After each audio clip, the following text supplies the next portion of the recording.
Saudações, torcedores são paulinos, torcedores são paulinas, sejam todos bem-vindos a mais um episódio aqui dos Professores São Paulinos. Eu, professor Cadu, aqui com vocês, meu fiel escudeiro e amigo professor japonês. Estamos aqui para fazer mais um pós-jogo de São Paulo 2, Atlético Mineiro 2, no estádio do Morumbi. Mas antes de a gente comentar aqui, não deixe de seguir a gente aqui no nosso canal no YouTube, beleza? Tem informações sobre cartola, rodadas e também o pré e o pós-jogo, informações sobre o São Paulo aqui que a gente coloca também, beleza? E também segue a gente no nosso Instagram, tem informações diárias para vocês sobre o São Paulo Futebol Clube, o futebol feminino, que goleou aí no Campeonato Paulista, o basquete tricolor, que ganhou mais uma vez aí na NBB, certo? E o futsal, que está aí nas finais aí do Campeonato Paulista. Beleza? Então, segue lá a gente para ter informações diárias para vocês. E aí, Japa? Resultado 2-2 aí. Um resultado que no empate não, acho que não desceu tão bem, né? Catastrófico não foi, mas bom também não foi, né? Então, mais ou menos isso. Foi amargo, né? O Rogério naqueles dias, né? E assim, você repara que o São Paulo tem dois extremos, né, no time. Tem jogadores que estão extremamente desgastados, não aguentam o segundo tempo, e jogadores que estão completamente fora de ritmo de jogo. Sim. Mas isso causado por quem? Rogério, que insiste numa forma, né? E nesse jogo, que fórmulas, né? E assim, né? E a gente não entende.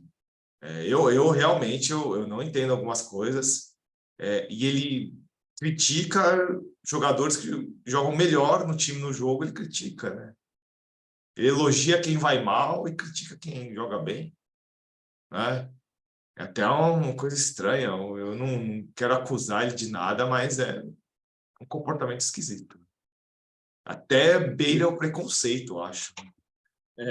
Porque realmente é uma coisa meio duvidosa, né? Porque, por exemplo, ele criticou o Ferrarese, né? Exatamente esse jogador, ele jogou muito bem a partida, por sinal, ele teve vários lançamentos ali e tal. E o Nestor, que joga, que você vê que erra bastante no jogo, não tem uma crítica, né? E o Igor Gomes, que errava muito, ele falava que era um cara que dava o sangue no time, fazia os trabalhos sujos no campo. É um negócio muito estranho, né? Mas vamos ver aí o que esse Rogério pensa, né? Bem, enfim. Japa, vamos mostrar as notas, então, para o pessoal aí, por favor. A gente colocou. Notas fresquinhas, mas notas não estão tão boas assim não, viu? Olha só, pessoal. Então, vamos lá. Felipe Alves ficou com 7, né? Tomou 2 gols, né? Se a gente olhasse, o pessoal reclamou no segundo gol, mas acho que não teve culpa, não. E o pênalti também, né? Não deu para fazer nada. Me fez algumas defesas. Podia ser pior. O Rafinha, enquanto estava de terceiro zagueiro, até que não estava tão ruim, né? Quando ele foi para a ala, meu Deus, ele não aguenta. É outro que não aguenta, né? Aí, coitado do Bustos, né? Tadinho, dá até dó. O cara entra aí quando o negócio já ruiu, aí o Rogério quer que ele resolva. Aí ficou com 5, Rafinha com 6, ele com 5. O Léo, eu acho que não fez uma partida tão ruim quanto ele estava fazendo, mas também aquém, né? Ficou com 5,5. O Ferrarese, para mim, foi um dos melhores jogadores de São Paulo no jogo, né? Só que o Rogério, né, falou que ele insistia muito em passes pelo meio. 2 passes pelo meio foram 2 chances de gol que ele deu, né? Que tinha melhores escolhas, mais próximas. Aí o Rogério, ele gosta de jogador que toca para trás, toca curto, né? Ficou com 8, espero que ele tenha mais oportunidades. O Reinaldo ficou com 5, porque é assim, né? Tudo estava anunciado para ser uma catástrofe, né? Ele jogando de lateral direito, né? De ala direita. Não foi uma catástrofe, mas também não foi grande coisa. Então, pelo fato de não ter sido uma catástrofe, ele merece 5. Né? Aí entrou o Luizão, né? Aquela história de colocar zagueiro no meio do jogo, que nunca dá certo, né? Na minha opinião, ele falhou no segundo gol do Vargas, ele entrou meio mole na parada lá. Mas eu não acho que seja só culpa dele. Né? Acho que zagueiro não entra no meio de jogo. Zagueiro só entra no meio de jogo se outro zagueiro machuca. Essa história eu não sou muito fã, não. Desmonta todo o setor defensivo, tudo lá, né? Pouco 5. O Pablo Maia é aquele negócio. É o que se mata no meio campo, tal, erra, mas, cara, pelo tanto que ele tem que marcar, eu fico até me constrange dar nota baixa para ele. Tá? Então, ficou com 6,5. O Nestor, eu nem achei que ele foi o pior da partida. Foi um dos piores. Mas teve gente pior que ele, hein? Tem gente que merecia sair antes dele. Né? Ficou aí com 4,5. O Igor Gomes entrou, não errou nada, não fez nenhuma grande cagada. Se teve uma bola que ele não matou, só 5, vai. O Patrick, meu Deus, como tá jogando mal. Como tá jogando mal. E nesse jogo, já falei para vocês em outros vídeos, não teve nenhum bom lance para encobrir o que ele não faz. Né? Lento, não volta para marcar, faz uma jogadinha de efeito e todo mundo já acha, nossa, jogou bem. Eu não estou me enganando muito com ele, não. Estou com 4. O Luan entrou, só que como o Rogério nunca treina com 2 volantes, né? O cara fica perdido, né? Já tá sem ritmo de jogo. Aí, ficou com 5. O Wellington, acho que fez uma partida razoável para boa. Né? Tava bem marcado até, mas é o que eu falo. Entre ele e o Reinaldo, acho que não tem nem dúvida de jogar o Wellington. Então ficou com 6. O Luciano, nossa, partida horrível, horrorosa. Eu lembro de um lance só que dá para aproveitar dele nesse jogo. Acho que foi o primeiro, segundo minuto de jogo, o Patrick cruzou e ele cabeceou para fora. Só. De resto, aquela lenga-lenga com a bola, e agora ele estreou uma nova modalidade nesse jogo. Ele não ia na bola, não marcava ninguém e ficava reclamando dos outros jogadores de São Paulo. Aí fica difícil, né? Para mim, é chá de banco logo para ele. Os próximos jogos, eu acho que para mim ele fecharia o ano no banco. O Marcos Guilherme, coitado, o outro que entra muito em fria também. Nem é grande coisa. Só que assim, né? Nos poucos minutos que ele entrou, ele correu mais que o Luciano. Só reparar. Pressionou o zagueiro e tal. Ficou com 5. O Caleri jogou bem, né? E fez o que eu sempre falo para fazer. Tem chance, bota para dentro. Bota para dentro. E os 2 gols que ele fez, né, foram muito úteis e muito até imprescindíveis nesse jogo. Ficou com 9. E o Rogério, assim, 2,5 para não dar menos, porque assim, escalação esquisita, alterações assim. Tudo bem, eu gostei que ele colocou 2 volantes, mas não precisava ter bagunçado o sistema defensivo inteiro, né? Colocou o Luizão e vai Rafinha para a direita, e Ferrarese muda a posição na zaga. Bagunçou tudo, velho. Tudo. E a demora para tirar algum jogador que você vê que não está jogando bem, a demora para tirar. Puxa vida. Para mim, esse jogo mostra muito que o Rogério não deveria continuar no São Paulo, na minha opinião. Né? E depois, na entrevista, o cara tem a audácia de criticar o Ferrarese e defender o Nestor. É o que eu falo.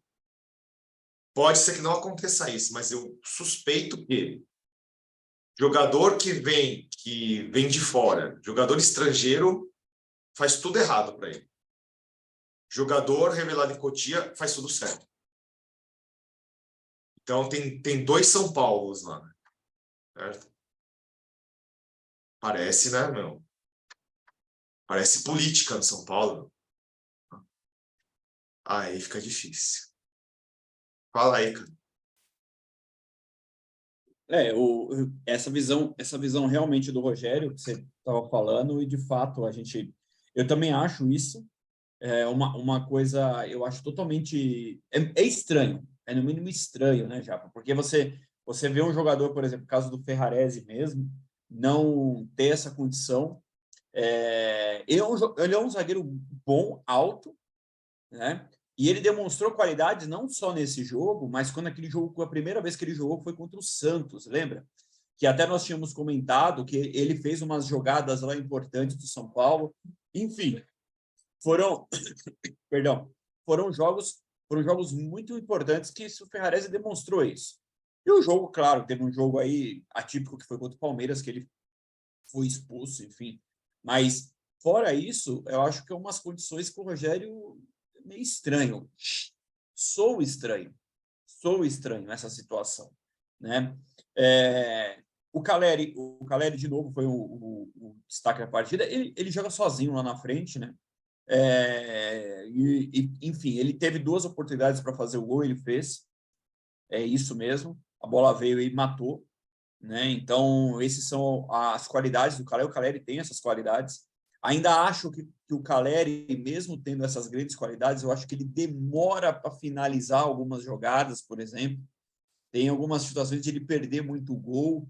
A gente já tinha comentado isso nos outros vídeos aqui. Então, tem algumas características desse tipo que faz com que eu fique ressabiado, mas o Caleri deixa, né, não deixa de ser um jogador super importante. Aliás, ele é importantíssimo no São Paulo.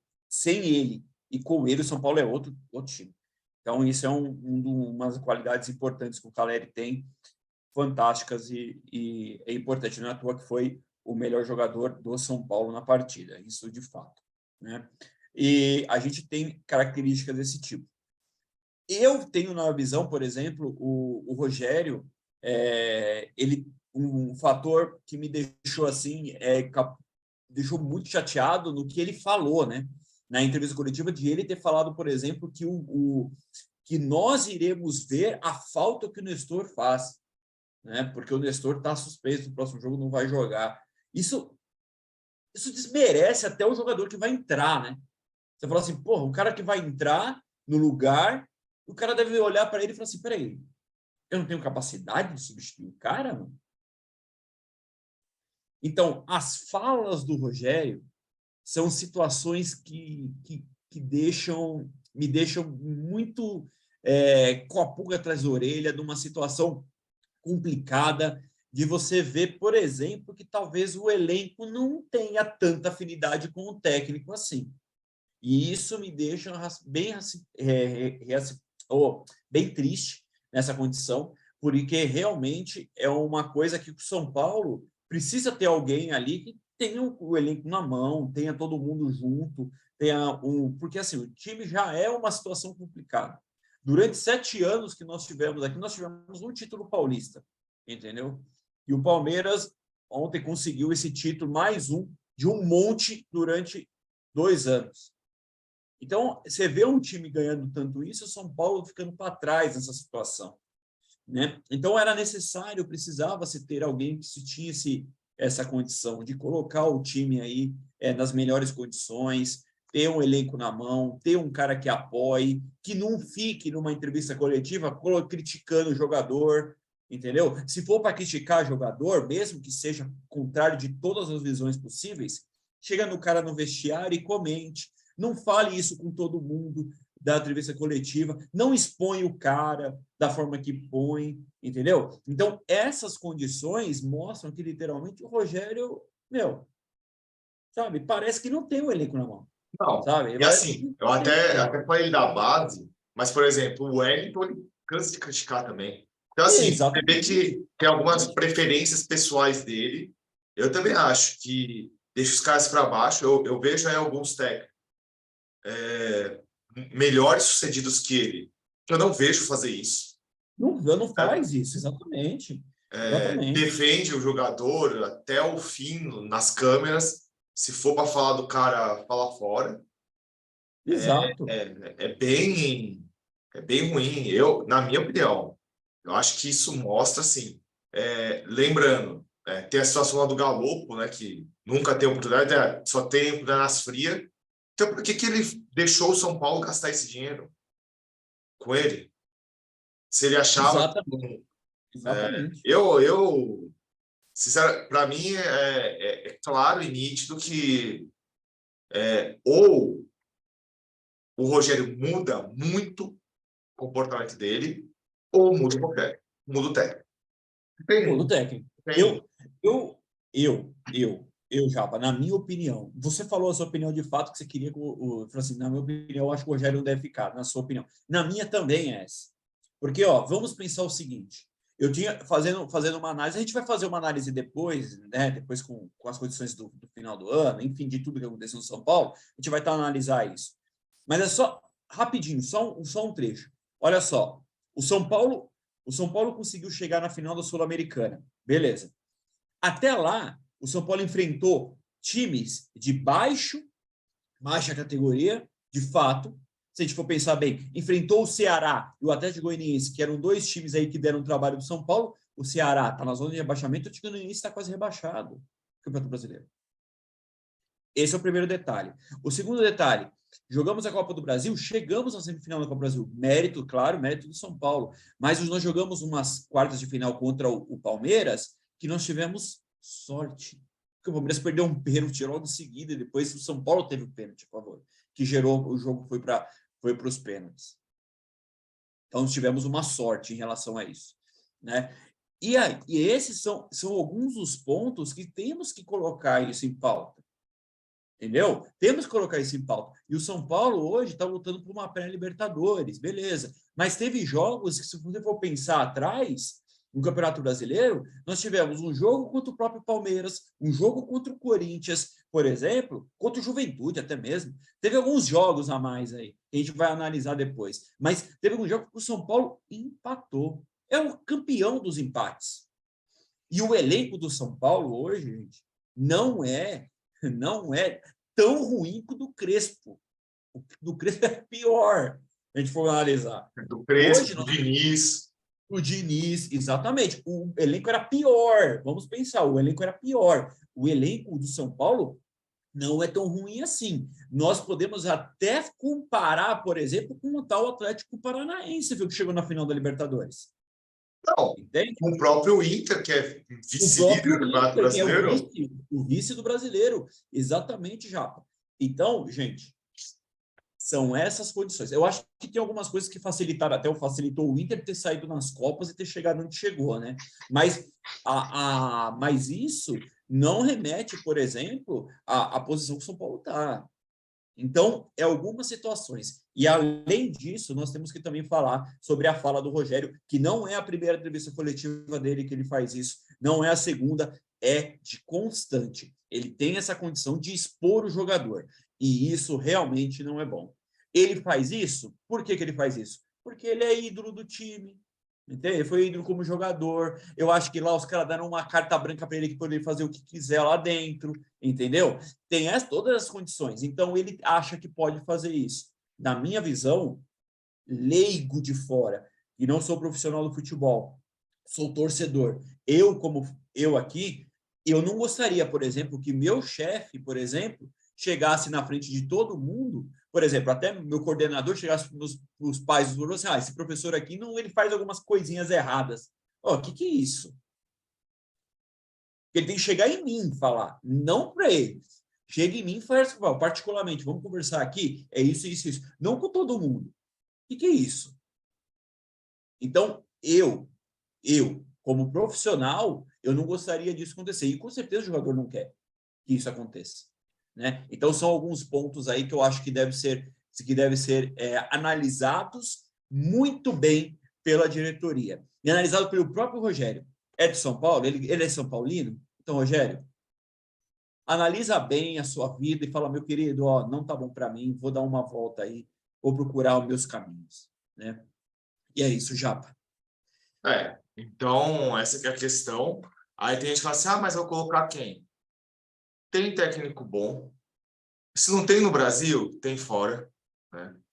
Eu acho que tem opções. Para mim, assim, o caminho é o trabalho mais bem sucedido nos últimos anos foi do Crespo, que foi o que ganhou o Campeonato Paulista. Então, fora do país tem, né? A gente tem o Vojvoda aí, tudo bem que ele está sendo cobiçado aí por vários times, né?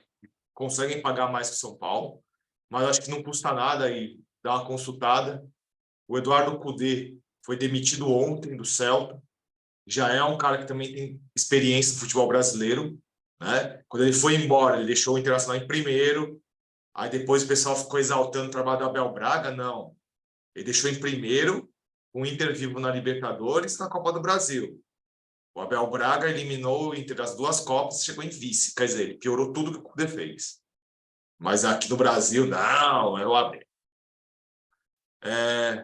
Então, assim, tem técnicos muito competentes que trabalham na Argentina, que trabalham no Uruguai. Ó o Cruzeiro. Trouxe um técnico que no Brasil quase ninguém conhecia. O próprio Fortaleza, né, Japa? O próprio Fortaleza, né? Fez o que o monte técnico tarimbado não fez, que foi subir o Cruzeiro. Sim, exatamente. E subiu fácil, hein? Subiu fácil, subiu de longe. Então, é só a gente analisar alguns fatos, né? E aí, para a gente, antes de terminar o vídeo, queria dar um recado aqui, né? Pessoal aí, torcedor do Nordeste, vem torcer para o São Paulo. No São Paulo não vai ter gente que vai menosprezar vocês. Larga aquele time lá, torce para o São Paulo. São Paulo vocês vão ser bem recebidos, certo? Pode ter certeza. São Paulo vocês vão ter direito a entrar no estádio, tá? Que no São Paulo, por mais insensível que a diretoria seja, ainda dá para uma pessoa humilde, trabalhadora, ir lá assistir um jogo. A gente não quer só rico torcendo para a gente. A gente quer todo mundo possa torcer, certo? E Então, esse manto aqui não foi sujo, viu? Esse manto aqui foi o que não foi sujo. Então, pessoal, se você se sentiu ofendido, como eu acho que deve ter sido ofendido lá pela dirigente daquele outro time, São Paulo está de portas abertas e, independente se você é do Nordeste, do Sul, do Centro-Oeste, do Norte, de fora do país, estamos de portas abertas para receber bons torcedores, tá certo? Então, essa é uma mensagem aí, né? Porque as pessoas às vezes exageram e depois, na hora de falar de números que tem maior torcida, aí vocês interessam, né? É bom torcer para um time que você interessa sempre, certo? Então, pessoal, a gente volta logo, logo, com pré-jogo, né? Porque logo, logo o São Paulo vai jogar de novo com o Fluminense, né? O técnico Fluminense aí é grande amigo aí do Cadu. O Cadu tem fotos com ele, né? Tem várias situações aí, né? Tem uma situação pessoal aí e tal, né? Mas tem fotos, até no próximo jogo, aí, quando a gente fizer o pré-jogo, a gente mostra a foto dele aí com o técnico do Fluminense, né? O otimista que ele gosta tanto aí. Então, e aí a gente volta aí com o pré-jogo e vamos torcer para o São Paulo, né? Vamos ver o que o Rogério inventa, né? Porque lá vem, né? Lá vem. A gente tá acabando o ano, né, pessoal? Vai ter um Copa do Mundo aí para a gente dar uma descansada aí do Rogério e espero que ele vagueie aí alguma seleção aí, ele vai treinar lá a seleção do Catar, né? Ganhe muito dinheiro lá, certo? Que aconteça isso. Tá certo, pessoal? Então, vamos lá. Grande abraço para vocês e, como sempre, né? Vamos São Paulo. Vamos, São Paulo, é isso aí. Até mais. Até mais.